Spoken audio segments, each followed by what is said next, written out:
Audio Jungle.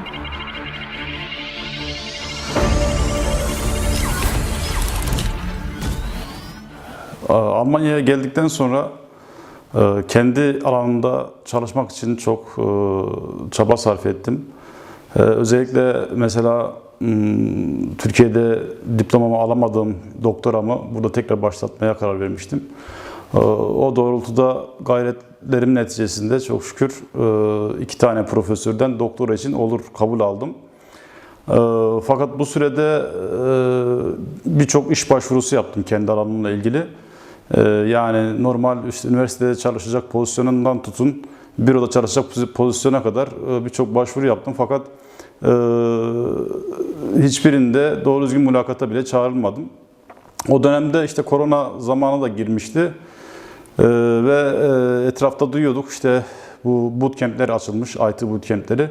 Arkadaşlar o kurslara katıldılar ve baktık ki hani birçok arkadaşımız farklı alanlardan, çok farklı alanlardan gelmesine rağmen çok güzel IT ile ilgili işlere girmeye başladılar. Benim de zaten önceden hani IT'ye bir ilgim vardı. Bunu da bir fırsat bildik yani ikinci bir imkan anlamında. Başta tereddütleri yaşasam da sonradan bu IT ile ilgili ne yapabiliriz onu araştırmaya, sormaya, danışmaya başladık. Ve neticede bir IT bootcamp'ine katıldım. Java Developer, Full Stack Java Developer bootcamp'ine.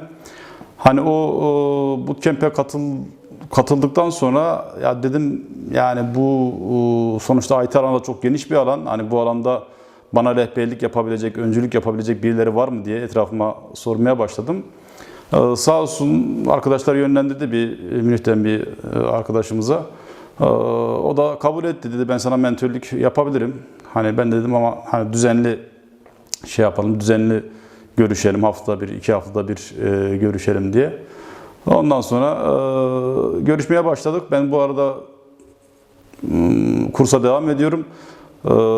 Full Stack Java Developer yani backend, frontend hepsini kapsayan bir kurs olmasına rağmen sadece backend kısmını bitirdim.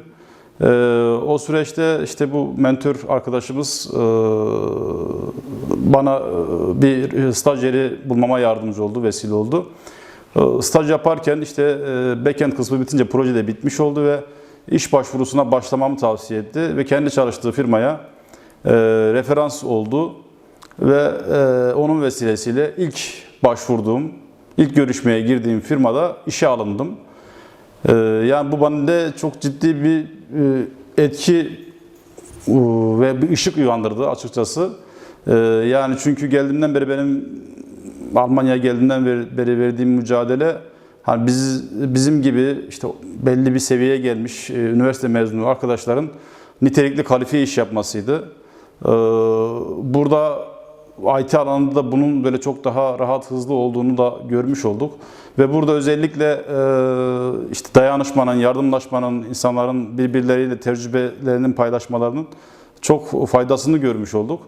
Hani bunu sonra işte bizim IT alanda daha önce böyle çalışmış işte hero diyeceğimiz senior düzeydeki arkadaşlar işte hocam beraber bir IT derneği kursak dediler. Ben açıkçası hani dernek fikrine çok sıcak bakmıyordum çünkü hani birçok böyle bürokratik işlemler, resmiyet falan beni sıkar dedim. Çok yanaşmadım ama daha sonra baktım hani iş yerine girdiğimde de iş yerinde çalışırken de baktım işte community'ler var. Hani insanlar bir araya geliyor, bir şeyler yapıyor falan. O community fikri çıktı. Sonra arkadaşlarla tekrar konuştuk, değerlendirdik. Dedik ya biz bir resmi böyle bir ferah dernek olmak yerine bir community olalım. Hani arkadaşları bir araya getirelim. Yani neticede hani bu alanda birçok insan zaten halihazırda birbirine yardımcı oluyor, tecrübelerini paylaşıyor falan ama hani biz bunu kurumsal hale getirelim, daha sistematik hale getirelim. Bunu organize bir şekilde biz yürütelim dedik. Tabii bu IT alanda network çok önemli. Yani insanların böyle birbirini tanıması, tanışması, kaynaşması, tecrübe paylaşımı yapması bu çok önemli ve baktığımız zaman şöyle bir işte arkadaşlarla düzenli olarak her hafta veya 2 haftada bir yine görüşmeye başladık, değerlendirmeye başladık, tartışmaya başladık. Hani böyle bir community kurarsak hani bunun başı ne olmalı, işte sonu ne olmalı, neyi kapsamalı falan. Orada birçok arkadaşımız da yine toplantılarda aldık, dinledik, fikirlerini, görüşlerini falan almaya çalıştık. Neticede şöyle bir şey ortaya çıkmış oldu. Dedik ki ya bizim bir farkımız olmalı. Madem biz böyle bir işe girişeceğiz, bizim bir farkımız olmalı. Diğer networklerden, diğer komünitelerden ne olabilir? Bazı şeyleri bizim öncelememiz lazım. Yani nedir bunlardan birincisi? İşte birebir iletişim, etkileşim. Bu çok önemli. Çünkü hani benim de dahil olduğum birçok gruplar var. Hani bu komüniteler var açıkçası. Yani Slack kanalında veya WhatsApp'ta veya Telegram'da, Discord'da birçok gruplar var. Fakat orada benim gördüğüm, gözlemlediğim şu, orada sadece yapılan tecrübe paylaşımları. Onlar kötü bir şey değil, iyi. Ha, insanlar orada soru soruyorlar işte veya karşılaştıkları güzel imkanlardan orada bahsediyorlar, paylaşıyorlar. Bunlar çok değerli şeyler. Fakat hani 4000 kişinin olduğu bir yerde ben kendimi oraya ait hissetmiyordum. Onun için hani dedik ki ya biz bir daha organize bir şey yapalım ve kasıtlı ve planlı bir şekilde işleri yürütelim. O niyetle Ingolstadt merkezli bir community kuralım ve bunu önce yerelden böyle grup hani birbirini tanıyan insanlar dahil olsun ve daha sonra zamanla bu gelişir, gider ama biz o şeyimizi bozmayalım. Hani insanlarla temas etmemizi, hani bölgeye göre veya branşa göre grupların oluşmasını bozmayalım. Ya burada dedik ki hani insanlarla en iyi, en güzel nasıl etkileşimde bulunabiliriz, iletişimde bulunabiliriz. İşte Slack var, Discord var bu iletişim kanalları, Telegram var, Signal var falan, WhatsApp var. Sonra düşündük bizim amaçlarımızdan birisi etkileşim olduğu için en çok insanların kullandığı iletişim aracı ne? WhatsApp. Biz de WhatsApp'ı iletişim aracı olarak belirledik ve işte atıyorum ilk grubumuzu kurduk yani Ingolstadt'ta. Burada arkadaşlar hani birbirini böyle bahsederek, birebir hani görüşerek böyle toplu gruplarda paylaşmadık yani sadece birebir görüştüğümüz arkadaşlarla paylaştık.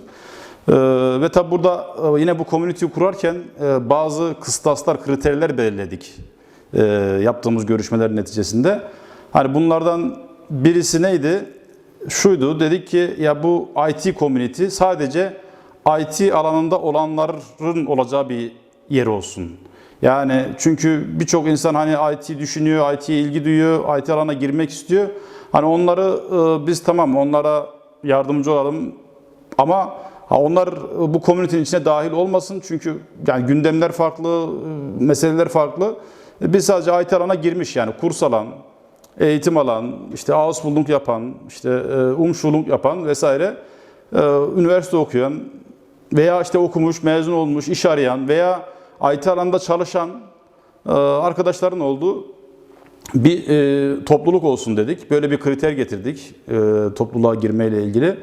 Ve daha sonra bir de referans meselesini gündeme getirdik. Dedik ki yani her önüne gelenin girebileceği bir topluluk olmasın. Atıyorum hani gruplarda toplu paylaşıp da hadi gel bu gruba dahil ol şeklinde değil de böyle biraz daha düzenli, sistematik, mevcut üyelerin tanıdığı, bildiği iyi arkadaşların, hani herkesin de değil yine, her bildiğimizi tanıdığımız da değil, iyi bildiğimiz tanıdıklarımızı dahil ederek büyüyelim dedik.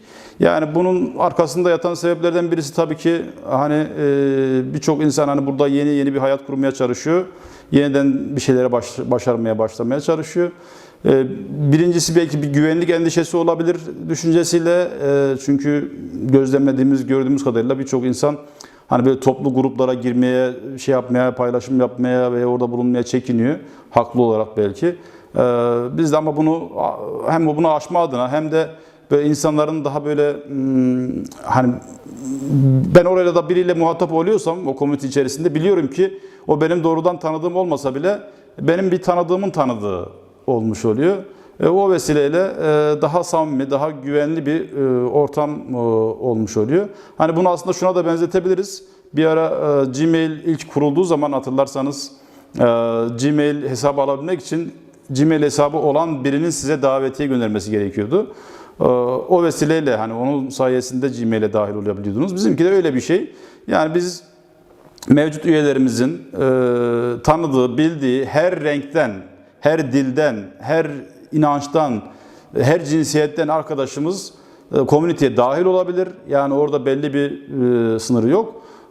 Onu özellikle belirledik. Bir de şunu dedik ki yani biz bu komüniteyi kurarken yani bizim herhangi bir dernekle, herhangi bir şirketle, herhangi bir kursla, kurumla bir bağımız, resmi, organik herhangi bir bağımız, bağlantımız yok. Olmamalı. Bunu muhafaza etmeye çalışmalıyız. Biz tamamen bağımsız, kendi kararlarında, faaliyetlerinde bağımsız bir yapı olarak arkadaşlara imkanlar, fırsatlar vermeye çalışalım diye de karar aldık. Ve bunu da deklare ediyoruz. Yani web sitemizde, işte LinkedIn sayfamızda veya WhatsApp gruplarımızda bunları da deklare ediyoruz. Biz hiçbir dernekte, siyasi partiyle, dini, etnik herhangi bir grupla organik resmi bağımız yok diye bunu ısrarla da vurguluyoruz. Tabii hal böyle olunca hani biz ilk sene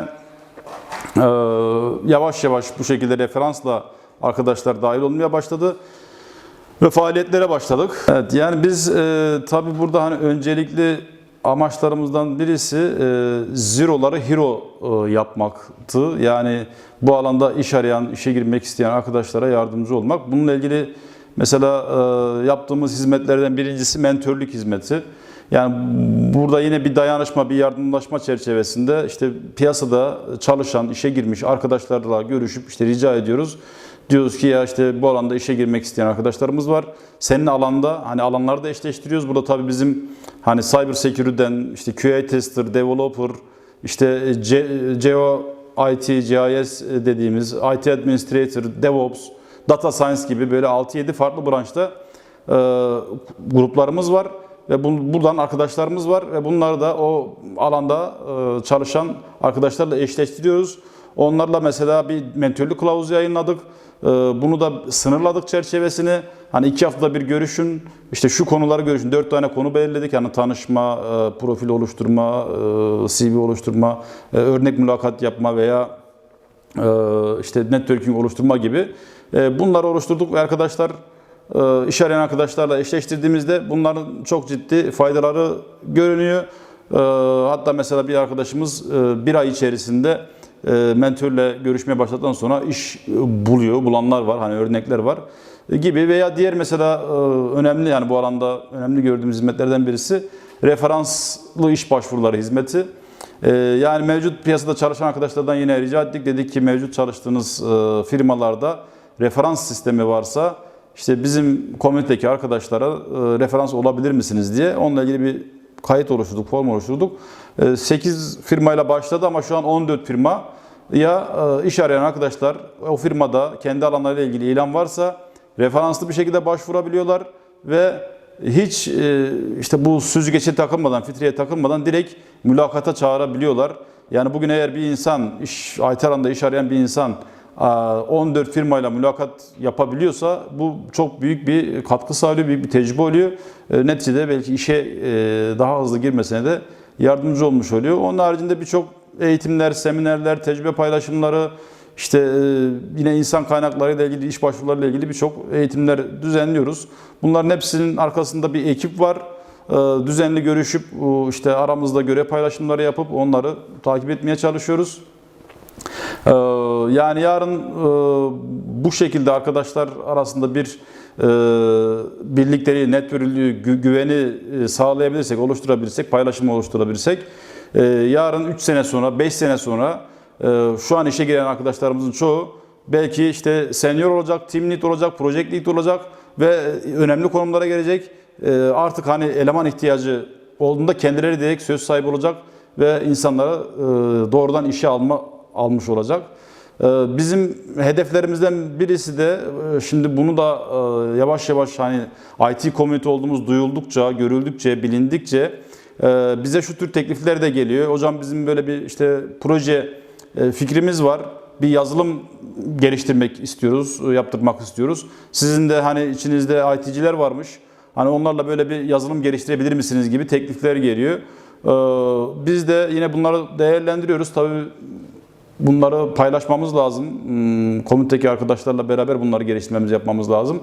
Ve şu an IT Ferain çalışmalarına başladık. Tüzüğümüzü hazırlıyoruz.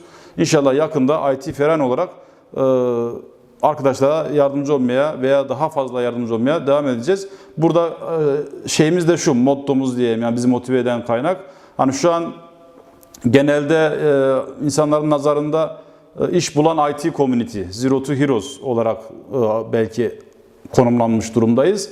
Biz bunu iş bulan IT community'den işveren IT Ferain olma yoluna götürmeye çalışacağız. Nasıl işveren IT Ferain olacağız? Yani bu tür projeler geldikçe bunları dağıtacağız, paylaşacağız. 3 proje, 5 proje, 10 proje, 100 proje. Biz burada arkadaşların yapacağı projelere, yani freelancer olarak çalışmak isteyen bir sürü IT'ci arkadaşımız var. Bunlara biz ortam sağlayacağız, imkan sağlayacağız. Yani resmi altyapısını oluşturacağız, teknik altyapısını oluşturacağız. Hani insan kaynaklarından tutun, pazarlamasından tutun, tanıtımına tutun, her şeyi yapacağız. Yani bu birlikteliğin, bu beraber hareket etmenin gücünden istifade edeceğiz. Hep beraber bundan inşallah faydalanmış olacağız. Hatta bu sadece proje yazımıyla da sınırlı kalmayabilir. IT kursları noktasında şu an birçok bootcamp'te, özellikle Almanya'da mesela eğitim veren, birçok Türkçe eğitim veren bootcamp'le partnerliklerimiz var. Onlarla ortak eğitimler düzenliyoruz, seminerler düzenliyoruz. İşte geçen mesela bir teknik IT İngilizcesi kursu düzenlendi. Orada komünitemize özel imkanlar verildi. İşte Data Science, ChatGPT alanında bir kurs verildi. Orada sertifikalar verildi falan. Yani bu şekilde üyelerimizin, arkadaşlarımızın gelişimine, hem mesleki kariyerine, gelişimine hem de işe girmelerinde ciddi destekler sağlamayı çalışıyoruz, düşünüyoruz inşallah. Bunları yaparız. Bir de yani bu Ferain veya bu topluluk, community olduğumuz zaman bu IT alanındaki insanların bir araya gelmesi belki bir nevi sendika gibi de düşünülebilir. Yani ben geçen öyle şey yaptım. Yani şimdi mesela arkadaşlar IT kursuna gitmek istiyor ama Job Center IT geçmiş olmadığı için insanlara Gutschein vermiyor Job Center veya Agentur für Arbeit. Bununla ilgili biz bir taraf olursak, hani böyle bir community, topluluk, kurumsal bir kimlik olursak kimi temsil etmiş oluyoruz biz? IT çalışanlarını veya IT alanında iş arayanları temsil etmiş oluyoruz. Bu kimliğimizde biz devlet nezdinde veya diğer kurumlar nezdinde muhatap alınabiliyoruz yani. Ve bu şekilde biz şu an bir çalışma başlattık. Akademisyen arkadaşlarımız işte diğer bootcamp kursları destek veriyorlar. Bootcamp mezunlarının işe yerleşme durumlarıyla ilgili bir anket çalışması hazırladık. Bunu rapor haline getireceğiz. Burada yine bir Alman derneğiyle beraber bunu götürüyoruz. Bu raporu Bundesagentur für Arbeit'a sunacağız ve belki de onların hani daha böyle farkındalığını arttıracağız, bilinçlenmesini sağlayacağız. IT alanında kurs yapmak isteyen arkadaşlarımızın önü açılmış olacak. Bu şekilde Gutschein alma imkanlarını sağlamış olacağız. Onun haricinde başka ne yaptık? Mesela malum Türkiye'de maalesef çok büyük bir yıkım oldu, bir deprem oldu. O depremden sonra bizler uzakta olmamıza rağmen çok etkilendik ve arkadaşlarla bir araya geldik. Ne yapabiliriz? Bir faydamız olabilir mi oradaki arkadaşlarımıza diye. Ve şöyle bir fikir gelişti. Biz bir kampanya başlatalım.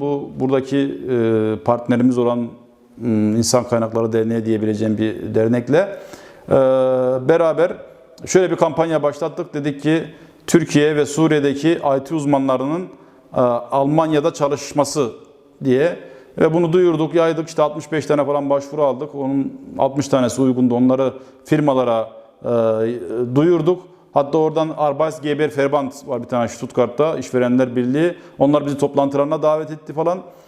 Firmalar oradaki adaylarla görüştü. İşte CV'lerini istedi, şeylerini aldı. Şimdi nihayet en son Malatya'dan elektronik mühendisi bir arkadaşımız burada Stuttgart'ta bir firmada iş sözleşmesi imzaladı ve Eylül'de gelip başlayacak. Yani orada bir insanın bile böyle hayatına dokunabilme, değiştirebilme çok bizim için onur verici, gurur verici, mutluluk verici bir hadise. Zaten bizi burada motive eden şey, en önemli şey insanların hayatına dokunmak, onların yani ailesiyle önemli bir değişiklik, yani değişikliğe vesile olmak, onların işe girmesine vesile olmak bizim için çok gurur verici, mutluluk verici bir hadise. Burada tabii biz şunu iddia etmiyoruz. Yani bizim sayemizde bu arkadaşlar işe girdi değil tabii ki. Yani insan kendi gayret etmezse, işte aldığı eğitimler var, kurslar var. Bir sürü insandan faydalanıyor, istifade ediyor. Onların desteğiyle, katkısıyla bizim de belki ufacık bir nebze de olsa bir etkimiz olduysa bunlar bize ciddi motive ediyor ve inşallah bundan sonra daha organize bir şekilde, daha sistematik bir şekilde ilerlemeye çalışacağız, devam etmeye çalışacağız. Yani İngolstadt'ta başlattığımız bu hareket zamanla duyuldu, tanındı ve daha sonra işte Münih grupları oluştu, Augsburg grubu oluştu, Nürnberg grubu oluştu. Bayern'de de belli bir şey olduktan sonra, daha sonra Almanya'nın şu an 10 bölgesinde, her bölgesinde gruplarımız var. Ve oradaki arkadaşlar paylaşımlarda bulunuyorlar, etkinliklerimize katılıyorlar veya katkı sunuyorlar. Daha sonra bu komüniteyi duyan diğer ülkelerdeki arkadaşlar da bize ulaştı ve dahil olmak istediklerini söylediler. Biz işte henüz Avrupa'ya açılmadığımıza, şu an sadece Almanya'da bulunduğumuzu ifade ettik. Ama daha sonra baktık hani onların da ihtiyacı var. Şu an Finlandiya, Belçika, İsviçre, Fransa başta olmak üzere Avrupa'nın 12 ülkesinde yine gruplarımız oluştu. Oradaki arkadaşlarımız da yavaş yavaş komüniteye dahil oluyorlar ve bu imkanlardan, bu fırsatlardan faydalanmaya, istifade etmeye çalışıyorlar. Ya bu noktada işte bizim o başta koyduğumuz şartlar, hani referans şartı özellikle her yere açılmamız, herkesin hemen dahil olması imkan tanımıyor. O yüzden yavaş yavaş işte emin adımlarla arkadaşlarla tanışa bu işi ilerletmeye, götürmeye çalışıyoruz. Komünitedeki bazı arkadaşlarımızın mesela önde olduğu, böyle bildiği, uzman olduğu konular var. Hani onlardan gelen teklifler neticesinde arkadaşlar eğitimler düzenliyoruz. Bunlar online olduğu gibi yüz yüze de olabiliyor. Geçen mesela bir Scrum Workshop düzenledik.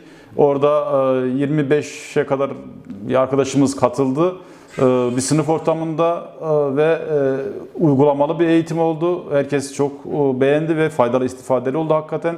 Önce teori anlatıldı, daha sonra da uygulamaya geçildi ve insanlar o Scrum mantığını, Agile mantığını çok güzel arkadaşlarımız orada öğrenmiş oldu ve bunun neticesinde de sertifika verdik. Mesela diğer verdiğimiz eğitimlerden birisi de bir Türk bir recruiter firmasında çalışan uzman, senior düzeyde bir recruiter hanımefendi davet ettik. Sağ olsun bizi kırmadı ve arkadaşlarımıza iş alma süreçleriyle ilgili, orada dikkat edilmesi gereken hususlarla ilgili çok güzel 2 saate yakın, biz 1 saat planlamıştık ama ilgi fazla olunca 2 saat sürdü. 2 saate yakın böyle bir program, eğitim seminer düzenlendi. Onu da benzerlerini yine ara ara yapmaya çalışacağız, devam edeceğiz. Mesela bu branşlarla ilgili işte şu an yavaş yavaş her branş kendi içinde çalışma grupları oluşturmaya başladı. Örneğin QA Tester grubu 6-7 kişilik bir ekip kurdu ve onlar şu an faaliyete başladılar. Ve gerek kendi aralarındaki mentörlük hizmeti, gerek eğitimler, mesela Almanca pratik kursu, İngilizce pratik kursu, yine tester alanındaki arkadaşların ihtiyaç duyacağı bilgilendirici eğitimler düzenlemeye, ayarlamaya başladılar. Yani bu hep birlikte daha iyiye gidebilmek için herkes elinden geleni sunmaya çalışıyor ve inşallah bunu da görüyoruz, biliyoruz ki, inanıyoruz ki yani gelecek bugünden daha iyi olacak, daha güzel olacak. Evet, yani inanıyoruz ki IT Community sayesinde, Zero to Heroes sayesinde bundan sonra her şey hep birlikte daha iyiye gidecek.